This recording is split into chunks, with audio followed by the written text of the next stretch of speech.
Lionel Messi has done it yet again.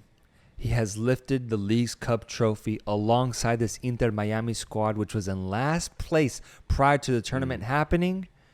Fast forward 7 matches, Inter Miami are champions after defeating Nashville SC in an absolutely ridiculous penalty shootout and saw Drake Callender guide his team to victory.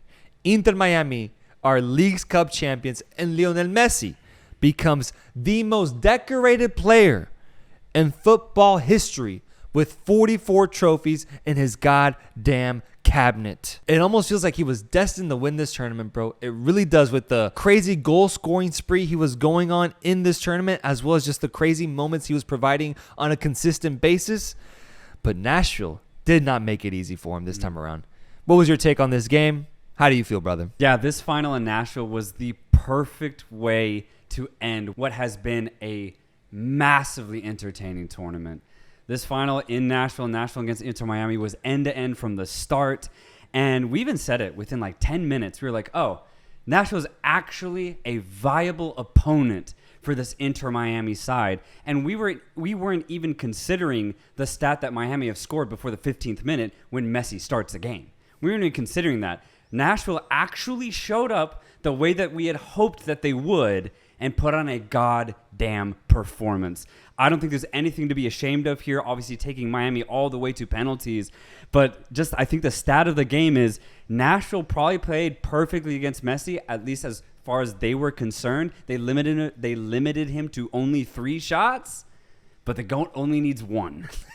And what a banger from Lionel Messi to make it 1-0. And honestly, up until that point, Nashville, I'm not going to say they were controlling the game, but they definitely had stunned Miami. They definitely had kept the ball a lot more than any other opponent that Miami had faced. And I think Miami actually looked a little confused on what to do offensively. Messi was getting double teamed, and I think it was working somewhat effectively. And then from there, Taylor was, getting pressured. So was Josef Martinez. And even Busquets was actually, getting hit a couple of times. So I thought Nashville approached the game defensively almost perfectly. But, dude, how about that goal, man? How do you find that space, bro? Yeah. How do you find that space, man? And at that moment, I was like, dude, this is what we've been seeing all tournament long, man. Low-key, after that FC Dallas game, I was like, honestly, I don't know if anybody can beat them. We approached every game hoping that they could match up against them. I think Philadelphia was one of them, but we always had thought, like, look, if Messi can beat any team the way that they're beating them like they did Dallas, man, I don't think they're truly beatable. Nashville tried their darndest, bro. They really did. But it was just another, in a weird way, even though it's only been a month, a vintage Miami performance, man, where there's always going to be a chance that they score. Yeah. Truly, I really do wonder when is going to be their first game where they do not score and Messi's on the pitch for, 90 minutes. Yeah. I wonder when that game is going to be, because that'll be a landmark for that defense, whoever faces them, bro. But yeah, I mean, after that, it was just still continual end-to-end. Nashville, especially in that second half, pressing even harder, just going gung-ho offensively, and they finally get, off of a set piece, a goal to equalize through Fafa Picault. I think completely deserved at that point. Nashville, Miami 1-1. Even though there was about like 15 minutes left, I was actually hoping to go to pens, man, because I thought Nashville had done enough to just be like, all right, we tied this team. Let's just go to pens. But, it's interesting because Nashville, even with like 5-7 minutes left, they were still going at it, bro. I think they could sense that Miami were themselves going for penalties. So Nashville were like, fuck it. Let's just try and take advantage here because going to penalties literally is a lottery. So why not just win it now? But what's crazy is that the biggest moment of the game at the end went to Campana for Inter Miami. We got to talk about it, man. Coming off of I think it was Sergio Busquets in his own third, sending a long ball over to Campana, who absolutely shimmies off the defender, uses his body to create space. He's one-on-one with the keeper and decides to go with a very interesting chip approach that derives him from the keeper but doesn't put him on towards goal and instead kind of derails him a little bit. He stumbles, he skips, the defender gets back involved with the play, kind kind of dissuades him a little bit until finally Campana gives his everything, dives for the ball, and hits the fucking post, man. An absolutely ridiculous play. I don't think I've ever seen a play quite like that that's played out in such manner. And Campana is seen laying down on his back with his hands over his head like, what did I just fucking miss? A golden opportunity, bro. An absolutely golden opportunity to win the game in regulation. Be responsible for Messi lifting this trophy, to back your Argentine compatriot. And he misses it. He misses it. But my goodness, how close the margins were of this match and how things could have gone either way, dude. At the end of the day, it goes to penalties. But it was via that crazy, crazy opportunity at the very end. Without being too harsh, Campana should have finished that, man. It was 1-on-1. And I hated the angle he took, man. You know, he started off obviously very wide, so I understand that he has to at some point go central. But he didn't try and get a favorable angle to just get it past Panico. And instead, again, like you said, he went with a weird dink option. And he should have just tried to slip it underneath Panico, or at least to his side, man. Hated the approach from Campana.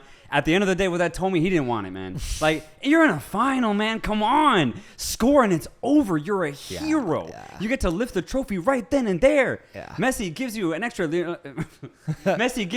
$5,000 just because, like, you know what? Have some fun here. Yeah. Thank you so much. I don't have to deal with penalties. Yeah. But, like, come on, man.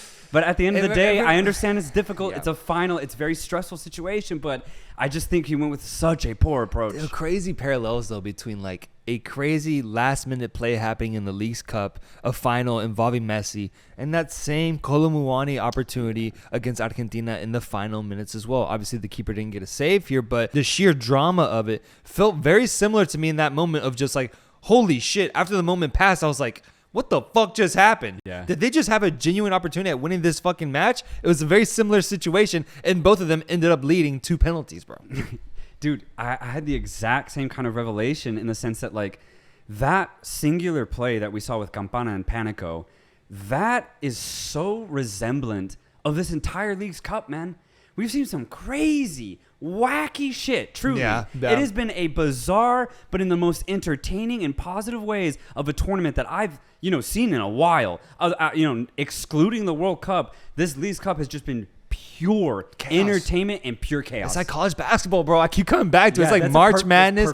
It's just absolutely fucking chaotic, and it makes for some of the wildest moments. I wish we could have seen a highlight reel at the end of this tournament, just kind of culminating and bringing in all these crazy opportunities because, bro, we saw bangers after bangers after bangers. We saw amazing goalkeeping saves. We saw incredible own goals. Jesus Christ, Farfan leading the fucking Puskas for own goals. Good Lord, this FC Dallas kid that scored the own goal against Messi. Jesus Christ, ridiculous.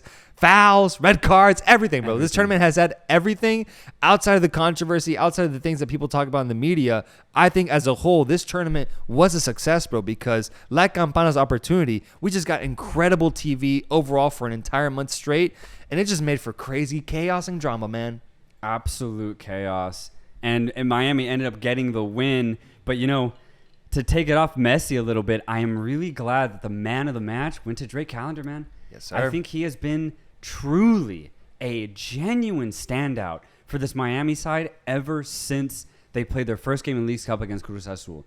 Even when Messi wasn't on the pitch, Callender kept them in it against Cruz Azul, and then Messi came on and did the rest. What a duo, and one that I just did not foresee even in the slightest. Yeah. So I'm really happy that he's hit the forefront, man. And, we were even talking about it in the final, like, hopefully Callender gets at least some sort of notoriety with the U.S. men's national team. I'm not saying he plays. I'm not saying he's even the backup, but, if he can get in some camps, maybe get in some more friendlies, like, I think he's incredibly deserving of it. And he proved himself to be a very, very good shot stopper. Right, man. You're right. No, you could say that for so many different players on Inter Miami. Taylor upping his level, his clinical ability has looked incredible since Messi arrived.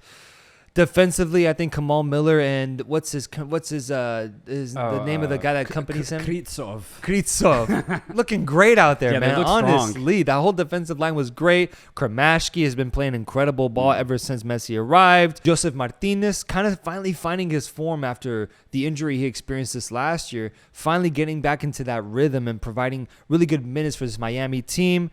Even Campana at points was looking solid and positive, bro. Yeah. And lastly, a guy like DeAndre Yedlin, who at one point captained this Inter Miami side. And I don't know if you saw, but and I'll fast forward a little bit. Once Inter Miami won the trophy and they went to celebrate and lift it, Messi actually handed the trophy over to Yedlin first because he wanted the team captain, the prior team captain before his arrival, to lift the trophy and celebrate alongside this Inter Miami squad. I think all in all, the whole team stepped up like no other in a very unexpected way, and it really does make me wonder, dude, how would this team have performed if Messi and the Barca squad and gang had never arrived? Is it truly credited to what Messi's arrival and impact does to this team, bro? Because I think the Barcelona Bandidos had a genuine impact on this team and brought them all up to a level that sees them lift the Leagues Cup tournament at the end of the day. And just to kind of piggyback off of what you're saying, Taylor was absolutely incredible. I want to focus in on Kramaski very quickly. Kramaski, if you're watching this, I just want to put out a plea right now. I know you have Argentine descent. I'm very fully aware of that. But represent the U.S. Please. Bro. Please. I'm your biggest fan. Ever since you played in that first game against Cruz Azul, I was like, okay, this kid's got something. He's got something. Yeah. And then once you started playing with Messi, I was like, oh, I'm an immediate fan. You can show the people the text that I've sent in our WhatsApp where I'm just like, hey, put in Kramaski. When he got benched in FC Dallas, I was like, that's a mistake from Martino. Yeah. That's a huge mistake. And what did he do? He came on, he scored a goal, and then he scored the last penalty to actually win it against FC Dallas. So, you know, look, I know Argentina's a great country. It's beautiful. They have amazing players. But your really U.S. Nice through and through. And we have a great program. We have a absolutely great program coming up. We have Copa America hosts. We have U.S. We have 2026 World Cup hosts. So I just want to put that out there. Benjamin Kramaski, man, you know, just consider the U.S. That's all I'm going to say. I looked at his Instagram today. Every post he makes is in Spanish, bro. And then it's like comments of like the future 8 of Argentina, like on the bottom. No, yeah? Yeah, bro. But it's crazy because before the tournament started, before Messi arrived, he would have been destined to be in America's midfield. I think so. And I think the Messi influence, and I'm already seeing articles about it, is playing a big role in him deciding where he's going to go in the future. But here's the thing. He hasn't decided yet. And I literally read an article today that said he's aware that it's a big decision that he has to make. And he's essentially just prolonging it as much as he can because I think it's very, very tight here in this dual national race. I think it's going to be Argentina. I think with the fact that he ended up playing alongside Lionel Messi, that's like getting God's blessing at one point, bro. That's huge. That's the problem. And then realistically, I do wonder if he can find a way to kind of infiltrate the USA's midfield because I think USA has a really good midfield, the best midfield in CONCACAF right now. I wonder if there's a role for him there specifically that he can actually crack into. I think he could, especially knowing that, for example, players like Tyler Adams and Weston McKennie, usually one of them has some sort of knock. So if we have the perfect midfield 3 of McKennie, Musa, and Adams, I think Kramaski very soon, I'm not saying immediately, but within the next 2 years, could be a very strong 4th selection. And if one of them are injured, boom, he's already starting. I think Kramaski has a lot of potential. He's still very young, as you just said. So I don't think he could crack into any of the starting positions, not even close, to be completely honest. But the potential that I see for him, I think he could add to the USA depth insanely well, bro. And I think we could really genuinely use that because outside of our starting midfield 3, I think it's pretty open, man. I really do. I know we have some stalwarts that have always been good in the system, like Kellen Acosta, for example. But, when I look at the potential that Kramaski has, I think he's leaps and bounds above a player like Acosta. So if he's getting minutes, then I think Kramaski eventually definitely will. And, when you look at the Argentina situation, he'd have to be competing with what? Enzo Fernandez, Rodrigo De Paul, Alexis McAllister maybe, if you consider him as part of like an attacking midfield 3. Paredes. Paredes too, as like a 4th rotational option. Yeah. I think it'd be harder to get in the Argentina squad. And rightfully so. That squad is stacked. They're incredibly talented. So I'm just saying, he's already born here. He's raised here. So, why not continue that and, actually represent the USA, especially since I think they're setting up. I think we're gearing up for something very special in these next couple of years. I'm just saying. Game goes to penalties, and I think we see one of the most, dramatic penalty shootouts that we've caught in a long, long time. At least in the final. Yeah, in a final. I think it was 11 penalty kicks each, right? Because it ended up going to the keepers to decide it. Drake Callender banging the ball into the back of the net on his opportunity. But then Pinico stepping up and getting it saved by Yeah. Drake Callender, and that's what ultimately decided the penalty shootout. But throughout that entire experience, man, I was actually very, very tense, bro. Nashville was nearly out of the game within the first 5 shots, but luckily Ulloa had a penalty saved by Panico in that 5th opportunity, kept it alive, kept it going, and eventually became sudden death. Crazy, dramatic finish. But what stood out to me, bro, was the happiness, the tension, the involvement that Messi had throughout this entire penalty shootout, paralleling the same images that I saw of him when he was going through that Argentina-France penalty shootout just 6 months ago, man. Yeah. Another crazy shootout once again. Messi is ecstatic, celebrating with this team, and Inter Miami wins the tournament. After this dramatic final, I'm left with 2 things. One, and it's been a theme that has gone on since the World Cup, it's how inevitable Lionel Messi is. It truly, I'm going to state it even though it's the obvious. He came to the worst team in the MLS. Yeah. And And then he just won a tournament where every single MLS team and Liga MX team was involved. He just won it. It's crazy. Yeah. It's crazy. And that game against Cruz Azul was the perfect way to foreshadow how this would end for Inter Miami. Without Messi, the first 45 minutes, they look bad, man. Cruz Azul choked on their end. And if it wasn't for Drake Callender, Cruz Azul would have had like a 2-3-0 lead or a 3-1 lead by halftime, bro. But it wasn't. You know, the Cruz Azul themselves have been struggling, so they didn't get the goals that they should have. And Messi comes on in the second half and completely changes the entire signature of that game.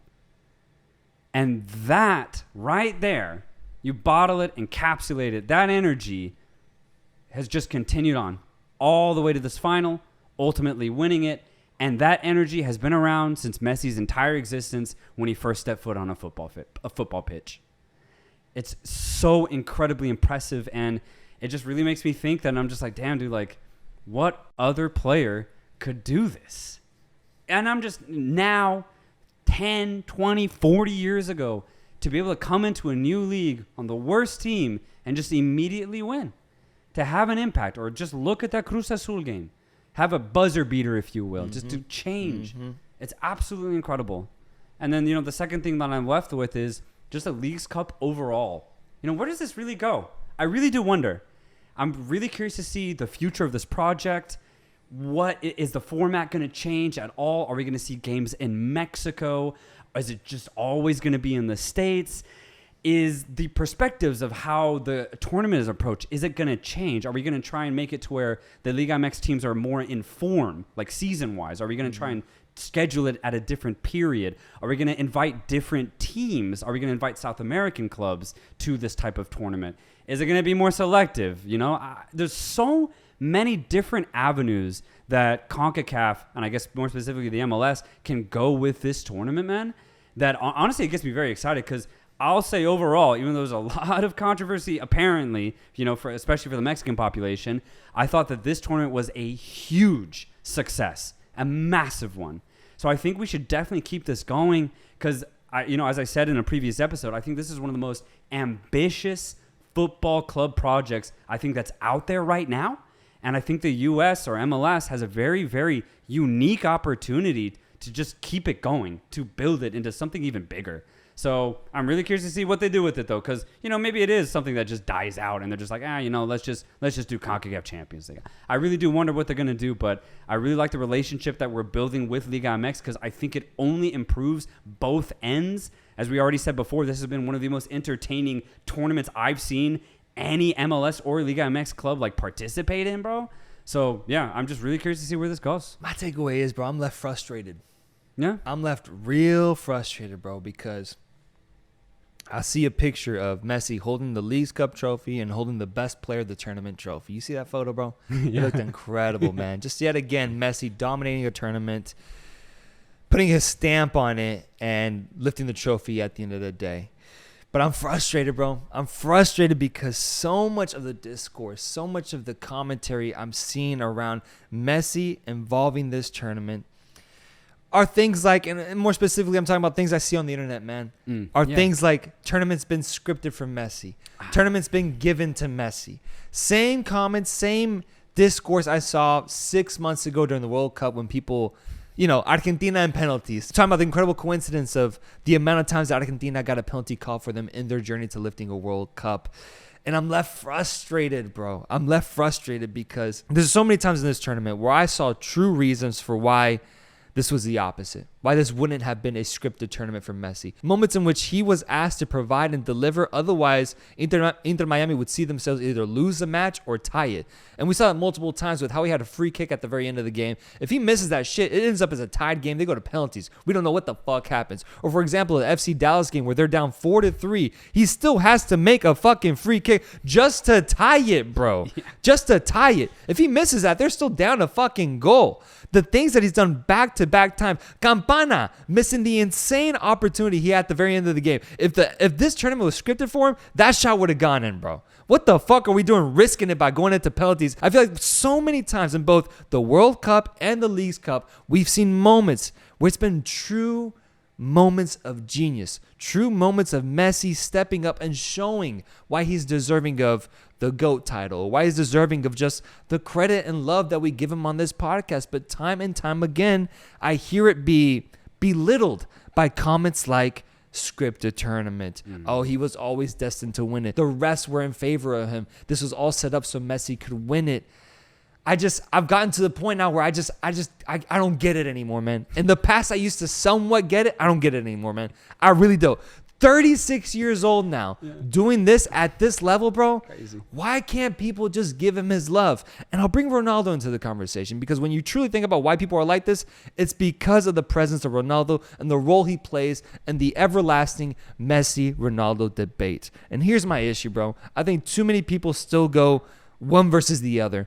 We have to, at this point, they're grandpas now. We got to appreciate what they did for the game and just leave it at that, bro. Who cares about this competition between one or the other? I know people have been saying that we've been very biased or we've been sucking Messi's dick lately because we've been talking about him nonstop for the past 12 months. But look at what he's done in the past 12 months, bro. He won the goddamn World Cup with Argentina, and now he's lifting the Leagues Cup in his first inaugural attempt. Meanwhile, Ronaldo won the Arab Cup recently, and I give him his credit when he did. But I'm frustrated that a lot of the discourse isn't like this, man. It's not objective. I'm very, very frustrated, bro, because I look at the comment sections of an insane Messi highlight. I look at the comment sections of an insane Ronaldo highlight, and every time it has nothing to do with the moment and the skill and genius they provided on that stage. It has everything to do with the debate. Penaldo, penalty to Messi, Pessi, bro.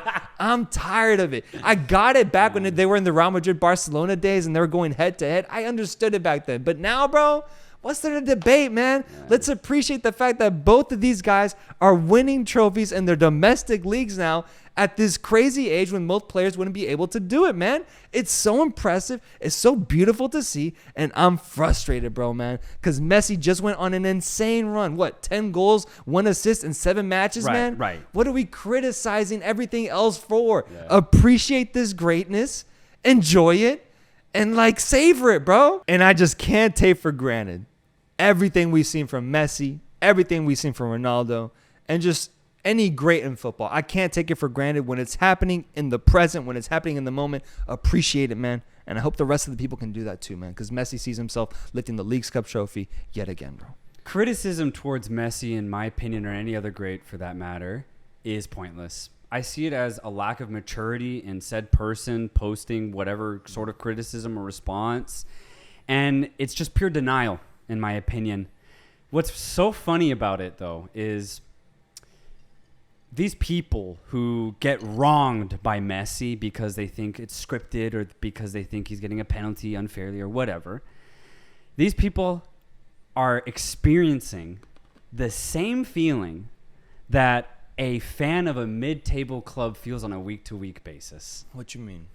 How many times has a fan of Granada, let's say, felt cheated by Barcelona, Atletico, Sociedad, Villarreal, or Madrid, right? No, a ton. A ton. Well, the game's 0-0, and then all of a sudden a penalty call against them, and they're like, God damn it, like it's cheap. The referees it's rigged. Madrid's paying them. Barcelona's paying the refs. Like, how many times have we heard that, right? Right. This is the exact same thing, where these people think when they get cheated that it's scripted against them, right? But what's funny is that those true fans of those mid-table clubs genuinely don't feel cheated after a certain point because they recognize it's not about the script. It really is. At a certain point, when you're so good, you do create your own luck. And I truly, genuinely believe that. Luck does exist in sports, but when you're very, very good like Lionel Messi, you truly create your own luck. And maybe luck's not even the right word, bro. It's just like your chances of getting in the box are higher when you have a player like Messi. Your chances of drawing in the defense to foul you are higher when you have a player like Messi. That's all it is. So, of course, Messi, when you have a player like him, he's going to draw way more fouls. He's going to draw way more penalties. He's going to do so much more for your team offensively that your opponent in your defense has to do so much more to try and stop him that, of course, there's going to be so many calls that are against you. And the only reason why I know that is because 12 years ago, I was the same person talking shit about Messi. Yeah. I was the same person. I was the same kid being like, that's not a fucking penalty against Atleti. Like, I was so upset because I genuinely thought things were scripted against me. But, once I matured and truly understood the ins and outs of this beautiful sport of football, I realized that it's just greatness.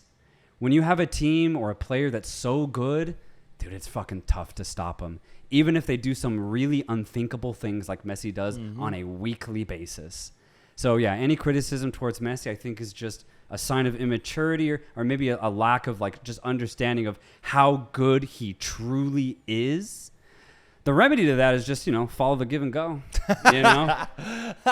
Follow the teams that we highlight because, we can definitely, we do both. We do big teams, we do small teams, we do everything in between. Yeah. And I think that's why we have such a unique perspective because I think the way that we view football as a whole allows us to be a little bit more objective. Yeah. And one of the biggest things I want to get out of this podcast to all of our fans out there is let's be a little bit more objective when you come to these analysis. But we can also still have a lot of fucking fun while doing so. Because the sport's so entertaining. It's so dramatic. And I'm not saying to eliminate that emotion when you support a team, but also understand that when you're playing against greatness, sometimes it can't be stopped. I'm about to jump off the ledge, bro.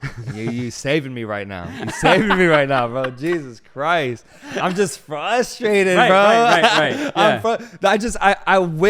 I thought it was so special what I saw yesterday and Messi do on the pitch. It was a beautiful thing, but I was like, man, it's crazy that other people in the world won't allow themselves to feel this special moment. Because they got some narrative in their head about this tournament being scripted, bro. And that frustrates me, man. But all in all, the message is what you just said. Let's appreciate greatness, bro. Because football, when greatness is on display like that, bro, when Mbappe is running down the wing and going crazy, when R9 was blowing past guys back in the 2000s, when Ronaldinho was dancing on the fucking sidelines and shit, this is all the beauty of the sport, man. And we need to learn to appreciate it and not get caught up in this whole debate of one being better than the other, bro, because I think it really ends up being very toxic towards the way people watch the sport. And it keeps people from enjoying moments like these, man. So with Messi winning the Leagues Cup now, I mean, I would assume this, but I want to ask you this. Ballon d'Or odds now. Ballon d'Or is in October 2023. It's coming up soon. Now he's got the Leagues Cup under his belt and the goddamn World Cup. Yeah. Is that going to give him the edge over Erling Haaland, who just cemented the treble a few months ago? I think so, only because Erling Haaland was nowhere to be found at that World Cup. And I think it's the fact that it has been a World Cup year, we have to take performances at that tournament into consideration. If Haaland, for example, was at that World Cup, went to the quarterfinals or something like that, then I'd say give it to him because he won the treble at club level. But unfortunately, being Norwegian in this time is a little tough. But it's not the worst thing in the world, right? Yeah. It's not the worst thing, but you compare it to Argentina, then yeah, it's a little tough. With Messi winning that tournament, continuing his greatness in the States, I do think it should go to Lionel Messi this year. That'd be crazy. I think it'd be the last one he gets, obviously. Yeah, 8th one. But I think he deserves it. Dude, Yeah. Dude, an MLS player lifting a Ballon d'Or would be crazy. Like, in terms of propaganda. Yeah, on the Wikipedia page, it'll be a little Messi, the year 2023, and next to the club, it'll be a U.S. flag. Yeah, Inter Miami. bro. Yeah, and he'll like present the trophy in Miami. That's so crazy to me.